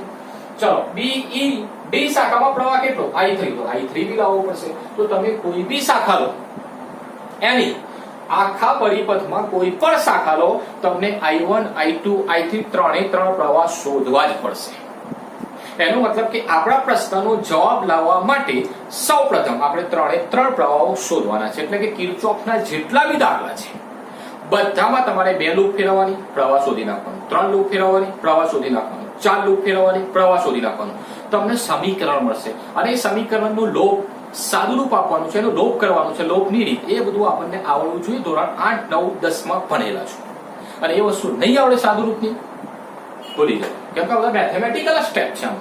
ઓકે તો બરાબર ધ્યાન રાખજો. આ સ્ટેપ થી સોલ્વ કરો. અહીંયા હાલ તણાઈ જ જશો જોઈને ધ્યાન રાખશો તો પારી જશો, બાકી તો તણાઈ જ જવાના. એટલે બરાબર ધ્યાન રાખજો. અહીંયા હું તમને હવે લૂપો ફેરવું છું. મેં કેટલી લૂપો ફેરવી જો ABCA પહેલી લૂપ દેખાય છે ABC એટલે કે આ ઉપર વાળો ત્રિકોણ એક ટુકડો. પછી મેં બીજી લૂપ ફેરવી ADCA એટલે આ નીચે વાળો ત્રિકોણ દેખાય છે બીજી લૂપ 2 થઈ ગઈ. અને મેં ત્રીજી ફેરવી છે અહીંથી જો BCDEB એટલે કે આ સમોસો આ બાજુ વાળો. કશું ના ખબર પડે તો એકા ત્રિકોણ અને એકા ત્રિકોણ ત્રણે લૂપ ફેરવી નાખી. પછી જોઈએ છે આપણે કયો રસ્તો નીકળે છે I1 I2 I3 કઈ રીતે લાવવા ડઝન્ટ મેટર. હાલ આપણે બધું ચેક નહીં કરવું, આપણે 3 લૂપ ફેરવી નાખીએ. તો ચલો પહેલી લૂપ ફેરવીએ. બરોબર ધ્યાન રાખજો. જ્યાં આપણી દિશામાં પ્રવાહ હોય તો માઇનસ, વિરુદ્ધ દિશામાં હોય તો પ્લસ. ચલો આપણે પહેલી લૂપ ફેરવીએ. A થી B C અને A ઉપર પાછું આવવાનું છે ફરી. ચલો ધ્યાન રાખજો. A ઉપરથી નીકળી આપણે લખ્યું BA. ચલો આપણી દિશામાં છે એટલે કે પ્રવાહ કેટલો I2, અવરોધ કેટલો 4 તો 4I2. ભાઈ ખબર પડે છે તમને. A થી નીકળ્યા આપણે તો સ્થિતિમાન VA. આપણી દિશામાં પ્રવાહ એટલે શું લેવાનું માઈનસ, અવરોધ કેટલો 4, પ્રવાહ કેટલો I2 તો 4I2. ચલો આગળ વધ્યા ત્યાંથી સીધા અહીંયા આવ્યા. આપણી દિશામાં છે જો આપણી દિશામાં પણ કેટલો પ્રવાહ I2 + I3 તો માઈનસ આપણી દિશામાં હોવાથી આ પ્રવાહ લખી દીધો અને અવરોધ કેટલો 2 તો 2 ગુણી નાખે. ચલો ત્યાંથી ફરીને અહીંયા આવ્યા. આ બી આપણી દિશામાં જ છે. પ્રવાહ કેટલો I1 અને અવરોધ 1 તો 1I1 અને આપણી દિશા એટલે માઈનસ માં અને બેટરી માઈનસ થી પ્લસ ની આ પ્લસ છે આ માઈનસ છે તો તમે આમ જાઓ છો તો માઈનસ થી પ્લસ ની તરફ જાઓ તો શું લેવાનું +10 પાછા ક્યાં આવી ગયા VA. ક્લિયર? હવે રિપીટ નહીં કરું કેમ કે હજી મારે બે લૂપો ફેરવવાની છે. આમાં ના ખબર પડી તો બીજામાં ધ્યાન રાખજો. ચલો નેક્સ્ટ આગળ વધી. ચલો બંને બાજુથી VA કેન્સલ કરો. VA ઉડી ગયા તો -4I2 એમને એમ છે. હવે તમારે આ બ્રેકેટ ખોલી નાખવાનું તો જો આ 2I2 અંદર ગુણાઈ ગયા. હવે આ માઈનસ હોય તો આ પ્લસ શું થઈ જાય માઈનસ થઈ જાય તો -2I3 થઈ ગયા. અને આ એક તો લખવાની કોઈ જરૂર નથી તો -I1 બરાબર આ +10 ને આ બાજુ લઈ ગયો તો -10 લખી દીધા ઇક્વલ ટુ ની પેલી બાજુ લઈ ગયા આપણે. હવે જો આ બધામાંથી માઈનસ કોમન લઈ લો 1 2 3 અને 4 એમાંથી -12 લઈ લો અને આ બાજુ બી માઈનસ ઉડી ગયા અને આ બધામાંથી માઈનસ કોમન લો તો બધા પ્લસ થઈ જાય. બધા શું થાય પ્લસ થઈ જાય. એમાંય તમે જો કે I1 પહેલા લખી દીધું મેં, પછી I2 2 ને 4 4 ને 2 6 એટલે કે 6 લખી દીધા અને I3 2 લખી દીધા. બે ટપ્પી પડે એકલું કોણ માઈનસ તો કોમન નીકળી ગયા ઉડી ગયા બધા પ્લસ જ થઈ ગયા છે. તો 4 ને 2 6I2 I1 એમ છે અને 2I3 એમ = 10 લખી દીધા. તો સમીકરણ 1 એક લૂપ ફેરવી એક સમીકરણ આવ્યું.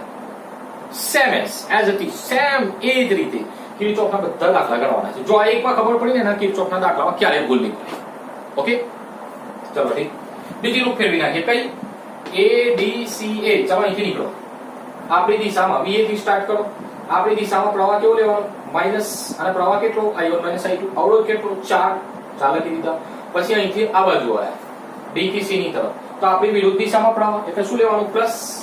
પણ પ્રવાહ કેટલો છે? I2 I3 minus I1. અને અવરોધ કેટલો? 2. તો 2 લખી દીધું. અગેન ત્યાંથી ક્યાં આયા? આ બાજુ C થી A ની તરફ. તો આમાં ધ્યાન રાખજો. પ્રવાહ કેટલો? I1. અવરોધ 1. તો આપણે I1 જ લખીએ. તો I1 લખીએ. અને અગેન બેટરી માઈનસ થી પ્લસ ની તરફ 10 લખ્યા ઇઝ ઇક્વલ ટુ VA. એટલે કે અહીંથી ફરીને આમ આવી. ક્લિયર? બંને બાજુથી VA કેન્સલ કરો. ચલો હવે આપણે સોલ્વ કરીએ. પ્રેક્ટિસ. બ્રેકેટ બધું ખોલી નાખવાનું. સાદુરૂપ આપી દઈએ પહેલા. તો જો આ 4 ને અંદર ગુણી નાખો તો -4I1 માઈનસ પ્લસ 4I2. પછી આ પ્લસ આ બે ને અંદર ગુણી નાખો તો 2I2 2I3 અને 2I1 માઈનસ. કેમ કે આ પ્લસ છે એટલે કોઈ સંજ્ઞા અંદર બદલાવાની નથી. અને -I1 એમને આ પ્લસ 10 ને આ બાજુ લઈ જાવ તો -10 થઈ જશે. ઓકે ચલો હવે ગણતરી મારીએ આપણે. આમાં ધ્યાન રાખો. I1 1 2 અને 3 છે એટલે 4 ને 2 6 ને 7. તો 7I1 થઈ ગયા અને બધા માઈનસ છે. જો I1 વાળા સ્ટેપ પહેલા લખવાના, પછી I2 વાળા, પછી I3 વાળા. ચલો I2 વાળા કેટલા? 4 ને 2 6 થઈ ગયા અને I3 વાળો 1 જ છે ઇઝ ઇક્વલ ટુ -10. આવી રેડી? હવે શું કરીએ આપણે? આ માઈનસ કાઢવા માટે આ બાજુથી માઈનસ કોમન લઈ લો. તો માઈનસ ઉડી જાય તો આ માઈનસ કોમન કાઢો તો આ પ્લસ શું થઈ જાય? માઈનસ ના પ્લસ બી માઈનસ. બોલો ક્લિયર? રેડી? તો આ સમીકરણ 2 થઈ. તો સમીકરણ 1 સમીકરણ 2. એક લૂપ એક સમીકરણ, બીજી લૂપ બીજો સમીકરણ. હવે ત્રીજી લૂપ કઈ? આ બાજુ વાળી. આ ત્રિકોણ જે આ ખૂણામાં દેખાય છે. તો એ ત્રિકોણ લખ્યો મેં કયો? B C D E B. મારા આ માર્ગે જવાનું છે. આમ થઈને હું આમ જવાનું છું. દેખાય છે? કિર્ચોફના બીજા નિયમ પ્રમાણે આ બધું એક્સપ્લેન કરવાનું તમારે. બંધ પરિપથમાં કિર્ચોફના બીજા નિયમ પ્રમાણે. મેથેમેટિકલ સ્ટેપ વધારે છે, થિયરિકલ નથી. સરસ મજાના દાખલા છે. આવી લૂપોવાળા દાખલાઓ તો મજા આવી જોઈએ. અને બીજી વસ્તુ ખાસ યાદ રાખજો કે આ દાખલો મેં જે સોલ્વ કર્યો આઈ થિંક ડાયજેસ્ટમાં અલગ ગાઈડમાં અલગ મેથડ, બુકમાં અલગ મેથડ, તમે ગણો અલગ મેથડ, કંઈક નવું જ આવશે. યાદ રાખજો આ દાખલો ગણવાની 10 રીતો હોય. કેમ કે તમે કયો સમીકરણ બનાવો છો, કઈ રીતે લોપ કરો છો, સાદુરૂપ આપો છો, એ તમારા ઉપર ડિપેન્ડ કરે છે. એટલે કોઈ પણ ગાઈડમાં એક સરખું દેખાય શક્ય નથી. એટલે હોઈ શકે કંઈક અલગ દેખાય તો ટેન્શન ના લેતા આવડવું જોઈએ. મેથડ ગોખવાની દાખલો ગોખવાનું નથી, મેથડ યાદ રહેવી જોઈએ. મેથડ શું છે? લૂપ ચલાવો, એક સમીકરણ, લૂપ ચલાવો, બીજો સમીકરણ, લૂપ ચલાવો, ત્રીજો, એ સમીકરણ સોલ્વ કરો, જાઓ. ઓકે તો 2 સમીકરણ આવી ગયા 2 લૂપમાંથી. હવે ત્રીજી લૂપ ફેરવી નાખી. ચલો પહેલા ફટાફટ સ્પીડમાં, પછી આગળ વાત કરી. અહીંથી નીકળવાનું છે, આમ આવવાનું. ચલો VB થી સ્ટાર્ટ કર્યું. આપણી દિશામાં પ્રવાહ I2 I3, અવરોધ 2 લખી દીધા. આપણી દિશામાં આખો પ્રવાહ એમને I2 I3 -I1 દેખાય છે અને અવરોધ 2. પછી ત્યાંથી અહીંયા બાજુ આવે તો આ આખા વાયરમાં કોઈ જગ્યાએ અવરોધ નથી. એટલે કે આ I3 કોઈ જગ્યાએ ભૂલથી ના લખી નાખતા. આ B E D ની વાત કરું છું. અહીંયા કોઈ અવરોધ છે નથી. સીધી શું છે? બેટરી જ છે. તો માઈનસ થી પ્લસ ની તરફ એટલે કે +5 ઇઝ ઇક્વલ ટુ VB બંને બાજુથી કેન્સલ કરો. ક્લિયર? ચલો બ્રેકેટ ખોલી નાખીએ. આ બે ને અંદર ગુણી નાખો તો -2I2 અને આ માઈનસ છે એટલે આ શું થઈ જાય? -2I3 માઈનસ આ બે ને બી ગુણી નાખો. -2I2 minus plus -2I3 minus plus 2I1 is equal to +5. પેલી બાજુ માઈનસ થઈ જાય. માઈનસ પ્લસ માં તમારું ના થઈ જાવ. એ બધું નહીં શીખવાનું. માઈનસ કોને કહેવાય? 12 માઈનસ હોય તો બધી સંજ્ઞા અંદર બદલાઈ જાય ને. એ બધું તો આવડવું જોઈએ આપણને. ઠીક. ચલો હવે I1 વાળા ગણી નાખ્યા પહેલા. કેટલા છે? 2I1 લખી દીધા. I2 વાળા ગણીએ 2 2 4 લખી દીધા. I3 2 2 4 લખી દીધા. -5 સમીકરણ 3. હવે દાખલો ઈઝી એકદમ. કઈ રીતે સોલ્વ કરવાનો હવે તમારા ઉપર ડિપેન્ડ કરે છે. તમારે જે રીતે સોલ્વ કરવું હોય 10 પદ્ધતિઓ હશે. હું તમને પહેલાથી કહું છું. સાહેબે ખોટું ગણાવ્યું, પેલામાં કોઈક અલગ 10 ટેકનિકો હશે અલગ. તમારા ઉપર ડિપેન્ડ કરે છે તમે કઈ વાપરો છો. સિમ્પલ લોજિક ધ્યાન રાખજો. એક સમીકરણ, 2 સમીકરણ અને 3. તમારા જો 3 સમીકરણ છે. ત્રણેય જોડો. I1 I2 I3 ના ફોર્મમાં છે. હવે ત્રણેયમાં I1 I2 I3 હોય અને I1 I2 I3 જ આપણે શોધવાના છે તો તકલીફનું કામકાજ છે. કેમ કે તમે વિચારો કે જે સમીકરણ ત્રણેય I1 I2 I3 ના ફોર્મમાં છે એમાં I1 I2 I3 કાઢવાના કઈ રીતે? તો તમારે 2 સમીકરણ સોલ્વ કરવા પડશે. બે બે કરીને, અને એ લોજિક તમારે જાતે લગાવવું પડશે. જેમ કે સિમ્પલ, તમે પહેલો અને બીજો સમીકરણ જો બંનેમાં કંઈક સેમ દેખાય છે, 6i2 6i2 2i3 2i3. એનો મતલબ કે જો 1 અને 2 નો સીધો સરવાળો કરી નાખો તો 2 અને 3 તો એક સાથે જોડી જશે, તો એક મળી ગયું. દેખાય છે તમને? તો સમીકરણ 1 અને 2 ને જુઓ ધ્યાનથી, આ બંને સરખા છે, તો આ બી પ્લસમાં અને આ માઇનસમાં, એટલે સીધા ઉડી ગયા, એટલે કે સરવાળો કરી નાખો. તો મેં પહેલા શું કર્યું, સમીકરણ 1 અને 2 નો સરવાળો કરતા. તો આ પહેલો અને બીજાનો સરવાળો કર્યો તો જો આમાં +6i2 -6i2 ઉડી ગયા, +2i3 -2i3 ગયા, તો વધ્યા કેટલા? 7 ને 1 8i1, 10 ને 10 20 થઈ ગયા, એટલે i1 બરાબર 20 ભાગ્યા 8. અને 4 ના ઘડિયામાં 4 પંચા 20 અને 4 દૂના 8, એટલે 5/2 એમ્પિયર. જો પહેલો પ્રવાહ આવી ગયો, i1 શોધાઈ ગયો, કેટલો આવ્યો?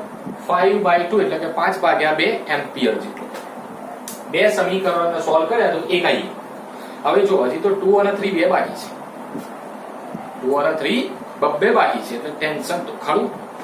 હવે આપણે શું કરીએ? બસ એક દોડાવો. મેં શું કર્યું કે આમાં જોઈએ કે બીજા કોઈ સમીકરણ સેમ છે ખરા, બીજા કોઈ સમીકરણ.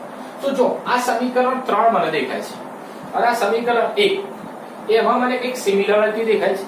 કઈ સિમિલરિટી? આ લોજિક તમે જાતે લગાવી શકો. ચલો આ i1 છે, અહીંયા કેટલા છે? 2i1.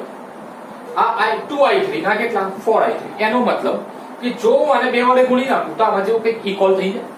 આને 2 થી ગુણું તો 2i1, અહીંયા 2 વડે ગુણું તો 2 અહીંયા આવશે, આ 12 થઈ જશે અને અહીંયા 4 થઈ જશે. તો આ 2i1 અને 4i3 આના જેવા થઈ જશે. એનો મતલબ કે મેં શું કર્યું, સમીકરણ 1 ને 2 વડે ગુણી નાખ્યું અને સમીકરણ 3 માં સરવાળો કરતા અથવા તો મૂકી દેતા, ઉમેરતા. સમજો છો તમે? આને 2 થી ગુણવાનું આખા સમીકરણને અને આમાં ઉમેરી દેતા. તો ચાલો 2 વડે ગુણી નાખો, 2i1 6 દૂના 12i2 2 2 4i3 અને 10 દૂના 20, આખું થઈ ગયું. અને આ તો એમને એમ મૂકી દીધું, મેં દેખાય છે? ક્લિયર? ચલો આમાંથી જો +4i3 -4i3 સીધા ઉડી ગયા. તો આ 2 અને 2 ટોટલ કેટલા થયા? 4i1 અને આ 12 માંથી 4 જાય તો 8i2 થઈ ગયા. ઓકે, ઇઝ ઇક્વલ ટુ 20 - 5 કેટલા થયા? 15. તો તમે સિમ્પલ લોજિક દોરો કે 8i2 ને કરતા કરો તો 4i1 માઈનસમાં જતા રહે. હવે મેં આવું કેમ કર્યું? તમે વિચારો કે જે સમીકરણ લાયા i1 i2 ના શોધો કે i1 તો ઓલરેડી શોધાઈ ગયું છે, તો i1 ની કિંમત આમાં મૂકી દીધી આપણે. તો આને i2 ને કરતા કર્યા તો 4i1 માઈનસમાં ગયા, તો 8i2 એમને એમ છે ઇઝ ઇક્વલ ટુ 15 -4 અને i1 ની જગ્યાએ કેટલા મૂકું? 5/2. તો આ 2 2 4 થશે એટલે 5 દૂના 10, 15 - 10 એટલે 5 થયા. તો i2 બરાબર 5/8 થશે, આટલા એમ્પિયર. તો એક પ્રવાહ i1 લાયા, બીજો પ્રવાહ i2 લાયા. તો બે સમીકરણ સોલ્વ કરીને એક પ્રવાહ લાયા, બીજા બે સોલ્વ કરીને બીજો પ્રવાહ લાયા. હવે i1 i2 આવી ગયા તો i3 માં તો કોઈ તકલીફ નહીં, 1 2 3 ગમે તેમાં તમે મૂકી દો. i1 i2 ની કિંમત સમીકરણ 1 2 કે 3 જેમાં તમારી ઈચ્છા હોય એમાં મૂકી દો, i3 આવી જશે. તો મેં આમાં મૂકી દીધું કેમ કે આમાં પ્લસ છે, આમાં માઇનસ ની માથાકૂટ ના રહે. તો સમીકરણ 1 માં મૂકતા એમાં આપણે શું લાવવું છે? 2i3 તો કરતા કર્યો, તો 10 -i1 પેલી બાજુ અને 6i2 બી પેલી બાજુ લઈ જાઓ તો માઈનસમાં થઈ જાય. સિમ્પલ લોજિક, 2i3 એમને 10 - i1 બરાબર કેટલા લાયા? 5/2 -6 અને i2 બરાબર કેટલા લાયા? 5/8. હવે આ બધું આવડવું જોઈએ કેલ્ક્યુલેશન. આમાં ગડબડ કરી તો જવાબ ક્યારે નહીં આવે. ઓકે, ચલો આગળ વધીએ. 10 - 5/2 એમને એમ છે. હવે અહીંયા શું કર્યું મેં કે આ 3 ના કર્યા, અહીંયા 2 ના કર્યામાં 2 3 6 અને 2 4 8 થશે, એટલે 3 5 15/4 થશે. સમજો છો? આ ઉપર કેટલા થશે? 2 3 6 અને નીચે ગુણ્યા 5/2 4 8, એટલે કે 5 તારીખ 15/4 થઈ જશે. હવે તમે આની અંદર 4 નો લસા લો. કોનો લસા લેવાનો છે? 4 નો. તો 4 નો લસા લો હું તો અહીંયા કેટલા થાય? 40 માઈનસ 2 2 4 5 દૂના 10 એટલે 10 ઉપર આયા અને અહીંયા 15 એમ નેમ રહ્યા. હવે એ 4 નીચે 4 નો દશા છે, આ બે ક્યાંથી લાવ્યો? આ ઉપર વાળા નીચે ઉતાર્યા. કન્ફ્યુઝ થતા હતા. હવે આ બધું સોલ્વ કરવાનું થોડું શીખવાડે તમને યાર. હું ખાલી કિર્ચોફની લૂપ ફેરવતા શીખવાડે. આ તો કઈ રીતે લસા લેવું, કઈ રીતે જવાબ લાવવું, 12મા માં બોર્ડની પરીક્ષા આપવાની છે. એટલે કે અહીંયા તમે જોઈ શકો 40 - 10 30 - 15 15 થયા અને 4 દૂના 8. તો i3 બરાબર 15/8 એમ્પિયર. તો i1 i2 i3 ત્રણેય પ્રવાહ શોધાઈ ગયા. મોટો ટેન્શન ફ્રી. સિમ્પલ. હવે તમારા જે પ્રશ્ન પૂછ્યો તો જવાબ હજી બાકી. પરિપથની દરેક શાખામાંથી પ્રવાહ શોધો. તો ચલો એ બી શાખા પહેલી જો, એમાં પ્રવાહ કેટલો છે I2. તો I2 તો સીધો જ લખી દો, કેટલો 5/8 એમ્પિયર. જવાબ થઈ. ચલો AC શાખા આ વચ્ચે વાળી દેખાય છે, એમાં પ્રવાહ કેટલો I1. તો I1 તો સીધો કેટલો છે 5/2 તો એમ્પિયરમાં. જવાબ લખી દો. પછી કઈ શાખા AD, આ શાખાનો પ્રવાહ કેટલો I1 - I2. એટલે કે તમારે I1 માંથી I2 બાદ કરવો પડશે. તમે જો મેં બાદ કર્યો છે 5/2 માંથી 5/8 બાદ કરો, લસાનો 8 × 16 નો તો 30/16 એટલે કે 15/8 એમ્પિયર. એ બધું વગેરે તમને ખબર પડી જશે.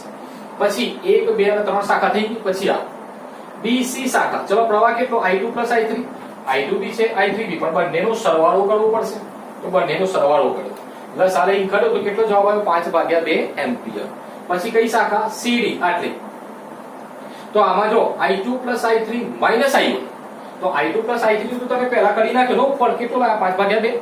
તો 5/2 એમ લઈ લો, અને -I1 સીધું 5/2 એટલે કે 0 એમ્પિયર પ્રવાહ. એટલે કે આ અવરોધમાં કોઈ પ્રવાહ નથી. 0 એમ્પિયર જવાબમાં આવ્યો જો. ઓકે, અને છેલ્લી શાખા કઈ વધી BED, આ બાજુ વાળી આખી, જેમાં પ્રવાહ કેટલો I3. એ તો સીધો લખી દો 15/8 એમ્પિયર. તો અલગ અલગ શાખાઓમાં અલગ અલગ પ્રવાહ શોધવાના કીધા પ્રશ્નમાં. સિમ્પલ લોજિક, આવો કોઈ પરિપથ આપેલો હોય નો વિચારજો છે. મેથેમેટિકલ સ્ટેપ છે, આવડવું જોઈએ. જેટલું કોન્સન્ટ્રેશન ધ્યાન હશે તો જ ખબર પડશે. બાકી તો રેડી તકલીફ પડી કે ના પડી. પરફેક્ટ કિર્ચોફનો નિયમ શું આવડવું જોઈએ. નહીં આવડે તો તકલીફ પડશે, પછી કહેતા નહીં. બિલકુલ લોજિક સિમ્પલ. અગેન રફતારથી તમને આઈડિયા બતાવો. કોઈ પણ નેટવર્ક હોય લૂપો ફેરવી નાખો. પ્રવાહનું વિભાજન ના આપ્યું તો કરવું પડશે, પણ આકૃતિમાં આમાં છે જ ઓલરેડી. પ્રવાહનું વિભાજન કરેલું છે. તમને પ્રશ્ન પૂછ્યો અલગ અલગ શાખાઓમાં પ્રવાહ શોધો, તો આપણે લૂપો ફેરવવાની છે. તો મેં એક લૂપ 2 અને 3 લૂપો ફેરવી. 1 2 અને 3. એક લૂપ ફેરવી એક સમીકરણ, બીજી લૂપ બીજો સમીકરણ, ત્રીજી લૂપ ત્રીજો સમીકરણ. 3 સમીકરણ આવા 4 5 6 જેટલી લૂપો ફેરવે એટલા સમીકરણ આવી જશે. એ સમીકરણને અંદર સોલ્વ કરીને પ્રવાહો શોધવાના છે. તો I1 I2 I3 પ્રવાહો લાયા, પછી શાખા વાઇઝ પ્રવાહ કીધું તે ગણી નાખ્યા આપણે. તો જવાબ થઈ બોલો યસ ઓર નો? ક્લિયર? ખબર પડી? Okay okay. હવે જો આટલા સુધી જે દાખલો આ બધા 4 માર્ક્સના દાખલા છે, આવડો જો સિમ્પલ લોજિક. ના ખબર પડી તો વિડિયો રિપીટ કરીને એક એક સ્ટેપ ફોલો કરજો તો ખબર પડશે. હવે હું આગળ મીટર બ્રિજની આકૃતિ દોરેલી છે તો એના રિલેટેડ દાખલા તમને કરાવી દઉં. પહેલા આવું ઉતારી લો, પછી આપણે આગળ વધીએ. બરાબર ધ્યાન રાખજો. આપણે જે લેક્ચર લેવાના છે 1 કલાકનું ચાલશે, કેમ કે ચેપ્ટર થોડું લેન્થી છે અને જેટલું શક્ય બને એટલું આપણે ઓછું કરીએ તો બેટર છે. બીજી વસ્તુ કે આપણે મીટર બ્રિજ જે તમને મેં સમજાવું પ્રેક્ટિકલ, એ પ્રેક્ટિકલના 2 દાખલા આપ્યા છે. એક ઉદાહરણ છે અને એક સ્વાધ્યાયનો દાખલો છે. હાલાકી એટલા ડિફિકલ્ટ નથી, પણ ખાલી થોડું કોન્સેપ્ટ ક્લિયર હોય તો ઇઝીલી આવડી જશે. ખાલી સમજવાનું છે શોર્ટમાં. પછી એવું ગોપ ગોપ કરો તો કશું જ ના ખબર પડે. ખાલી સમજીને કરશો એકદમ ઇઝી છે. સિમ્પલ લોજિક છે. મીટર બ્રિજની સ્ટોરી તો તમને ખબર પડી. 2 અવરોધ છે, એક આપણને ખબર નથી અજ્ઞાત છે અને એક જાણીતું છે. R ખબર હોય તો S શોધવાનું, S ખબર હોય તો R શોધવાનું. હવે મેં તમને પહેલા કીધું કે નામ અલગ અલગ બી હોઈ શકે. તો સૌ પહેલા કે ઉદાહરણ 3.9 ની વાત કરીએ આપણે. જો ધ્યાન રાખજો, પ્રશ્ન શું આપેલું છે એમાં બરોબર સમજો. ચોપડીમાં વાંચો તમે. મીટર બ્રિજના તટસ્થ બિંદુ, સમતોલન બિંદુ અથવા તો જે સંતુલિત બિંદુ, આજે બિંદુ કહેવાય ને, ડી બિંદુ તટસ્થ બિંદુ કહેવાય. તારના ધન છેડા A થી, એટલે કે આ A છેડાથી 33.7 સેન્ટીમીટર અંતરે છે. જો પ્રશ્ન સમજો તમે. આ તટસ્થ બિંદુ પેલું જ્યાં આમ આપણે ફેરવતા ફેરવતા આયા અને કિલોમીટરમાં આવર્તન 0 થયું, એ જગ્યા ડી બિંદુ કહેવાય. એ A થી કેટલી દૂર છે? 33.7 સેન્ટીમીટર. એનો મતલબ કે રકમમાં તમને L1 આપેલા છે. સમજો છો ને? L1 કહેવાય તટસ્થ બિંદુ. તો L1 બરાબર 33.7 સેન્ટીમીટર. હવે L1 ખબર હોય તો L2 તો પડી જ જાય, કેમ કે 100 - L1 કરવાના છે. તો 33.7 100 - L1. હવે લોજિક એના પછી શું કહે છે જો S ને સમાંતર 12 ઓહ્મનો અવરોધ જોડવામાં આવે તો આ અંતર 51.9 સેન્ટીમીટર મળે. તો R અને S ના મૂલ્યો શોધો. એનો મતલબ કે હું તમને સિમ્પલ સમજાવી દઉં કે આ જે આકૃતિ છે જે મીટર બ્રિજની, જે પ્રેક્ટિકલ છે, એમાં R અને S બંને અજ્ઞાત છે. આ દાખલામાં ઉદાહરણમાં 2 એમાંથી એક ખબર નથી, બે શોધવાના છે. તો પહેલા આપણને સિમ્પલ એનો ફોર્મ્યુલા યાદ છે. કયો? R/S = L1/100 - L1. જેમાં L1 બરાબર 33.7 તટસ્થ બિંદુ આપેલું છે પહેલા કેસમાં. ક્યારે? જ્યારે 12 ઓહ્મનો અવરોધ સમાંતરમાં નથી જોડ્યો ત્યારે જો રકમમાં શું કહે છે કે આ S જે દેખાય એને સમાંતર 12 ઓહ્મનો અવરોધ એટલે અહીંયા જોડેલો છે અહીંયા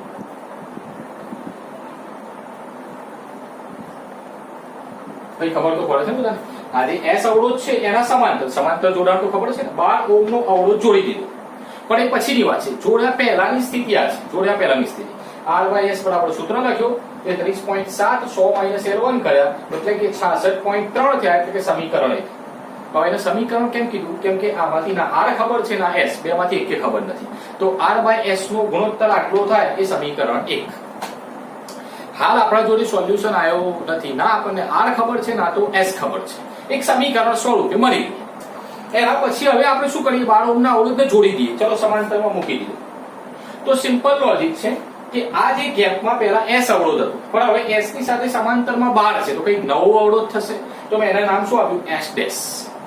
હવે અવરોધ અહીંયા બદલાય તો આ જે તટસ્થ બિંદુ જેમ કે તમે ફેરવતા તમે 0 ઉપર આવ્યો એ S અવરોધ હતો ત્યારે આવ્યો હતો પણ S સમાંતરમાં તમે આ જોડો સમાંતરમાં અવરોધ શું થાય વધે કે ઘટે ઘટે હવે અવરોધ ઘટે તો તટસ્થ બિંદુ કંઈક વધવાનું એટલે કે જગ્યા તો બદલાશે ને ચોકી આગળ પાછળ થશે 33.7 તો નહીં રહે તો નવી લંબાઈ કઈ રાખી મેં L1' 100 - L1'.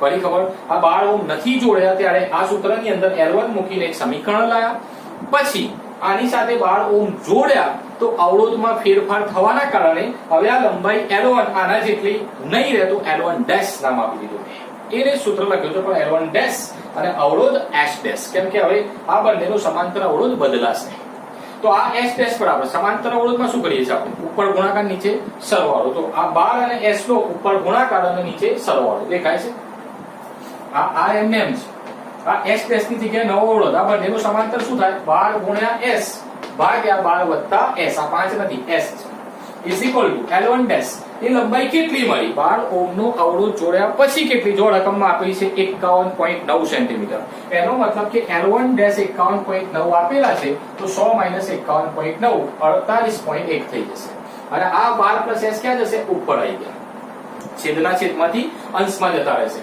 તો સિમ્પલ લોજિક છે આ R ભાગ્યા S ને મેં એક બાજુ લખ્યા R ભાગ્યા S અને 12 + S ભાગ્યા 12 કૌંસમાં લખ્યા ઇઝ ઇક્વલ ટુ આ બંને એમને એમ રહેવા દો તો R ભાગ્યા S ની કિંમત સમીકરણ 1 માંથી એમને ઉઠાઈને આવા મૂકી દો દેખાય છે R ભાગ્યા S ની કિંમત તો R ભાગ્યા S ની કિંમત મૂકી બાકીના સ્ટેપ જો એમને એમ જ છે હવે શું કર્યું 12 + S આપણે S શોધીએ પહેલા જો આપણને સિચ્યુએશન કેવી મળી કે આપણે જે લાયા એમાં એટલું S જ છે આપણે R બી શોધવાનું છે પણ પહેલા S શોધી નાખી તો જો S શોધવાનું હોય તો 12 + S ને કરતા કરો તો આ 12 ક્યાં જશે ઉપર 66.3 ઉપર 33.7 નીચે તો 33.7 આની સાથે ગુણાય અને 66.3 અને 12 આની સાથે ગુણાય તો આ ગુણાકાર ભાગાકાર કરો તો લગભગ જવાબ આવશે 25.47 તો 12 + S આટલા આયા તો S બરાબર 12 માઈનસમાં લઈ જાઓ તો 13.5 ઓહ્મ જેટલો આવશે પ્રેક્ટિકલ છે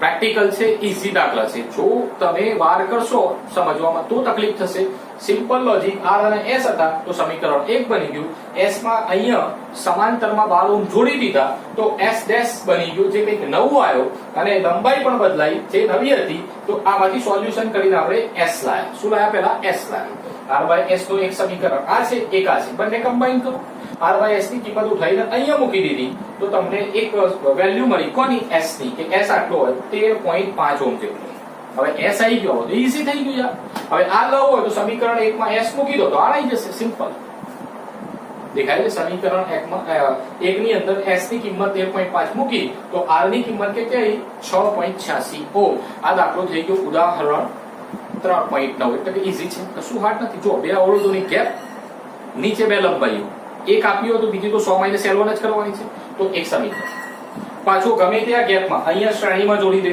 આની સાથે શ્રેણીમાં અહીંયા સમાંતરમાં આટલા જોડ્યા પેલો જોડ્યો જો કેટલા પ્રશ્નો છે અંદર એક દાખલો નથી તમે વિચારો કે R અને S એકલા હોય તો આ સ્ટોરી પણ આ S ની સાથે સમાંતરમાં 12 છે 12 શ્રેણીમાં બી જોડી દીધા તો અહીંયા સિચ્યુએશન શું હોય 12 વત્તા સીધા બંને શ્રેણીમાં 12 વત્તા S જ હોત નહીં આખો S લખવાનું જ નથી 12 વત્તા S હોત ખબર પડે છે તો અહીંયા શ્રેણીમાં કરી નાખે બોર્ડની પરીક્ષામાં તો બારનો દાખલો નથી આ જ છે પણ અહીંયા ખાલી આ S' માં આ જે સમાંતરનું સૂત્ર લગાવ્યું છે શ્રેણીનો લગાવ્યું હોઈ શકે આર ની સાથે સમાંતરમાં જોડ્યા હોય, શ્રેણીમાં જોડ્યા હોય, ઘણા બધા પ્રશ્નો થઈ ગયા.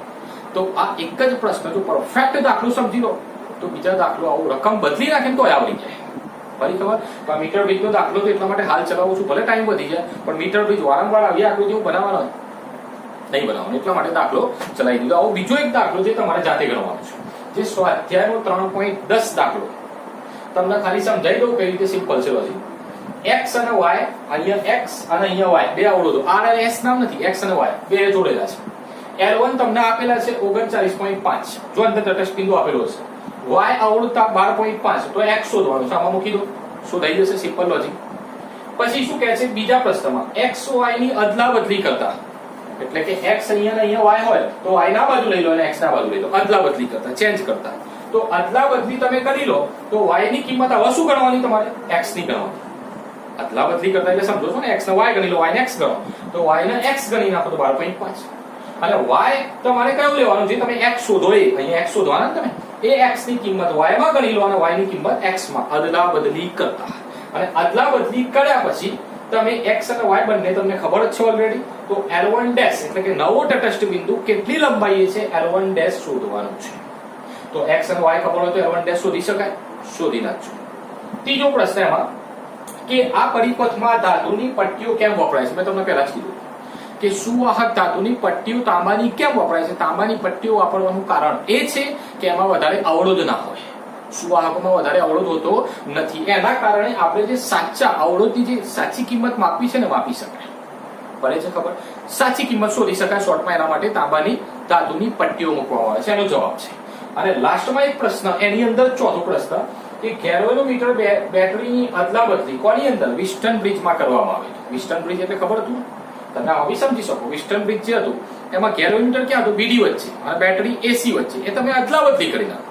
તો ચલો, ગેલ્વેનોમીટર બીડી વચ્ચે એટલે વિકર્ણ ઉપર હતું, એસી વચ્ચે બેટરી, બે વિકર્ણ પર, તો બંને વિકર્ણ પર જ છે. તમે અદલા બદલી કરો તો એમાં કોઈ ફરક પડે નહીં. અવરોધોની સંતુલિત સ્થિતિમાં ગેલ્વેનોમીટરને તમે અદલા બદલી બેટરી સાથે કરી નાખો તો વિસ્ટન બ્રિજમાં કોઈ ફરક નહીં પડે, એટલે કે કોઈ કશું જ ફેરફાર થતો નથી. લોજિક થી આ એના જવાબો થાય. ટ્રાય કરજો. આ દાખલો ઈઝી જ છે, ના ખબર પડે તો કોઈ ડાયજેસ્ટ વગેરેમાંથી લખજો. તેમ છતાં મેં તમને એક્સપ્લેન કરી સમજાવ્યો ખરો, ના ખબર પડે તો મને છેલ્લે કહેજો, હું લખીને તમને મોકલી દે. બટ મીટર બ્રિજના બંને દાખલા ફિનિશ થઈ ગયા. ઓકે, તો આજના લેક્ચરમાં ઓનલી ફોર એટલું ભણ્યા. યાદ રાખજો, કશું ભૂલતા નહીં.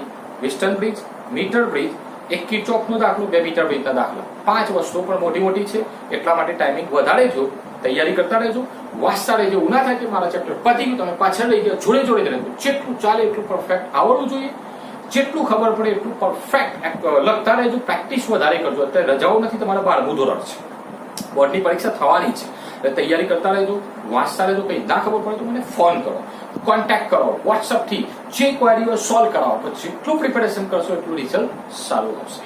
ઓકે, તો નેક્સ્ટ લેક્ચર 10મા લેક્ચરમાં પોટેન્શિયોમીટરના 3 પ્રેક્ટિકલ કરી ચેપ્ટરને પૂરો કરીશું. ફરીથી મળીશું આપણે. તૈયારી કરતા રહેજો. Thank you.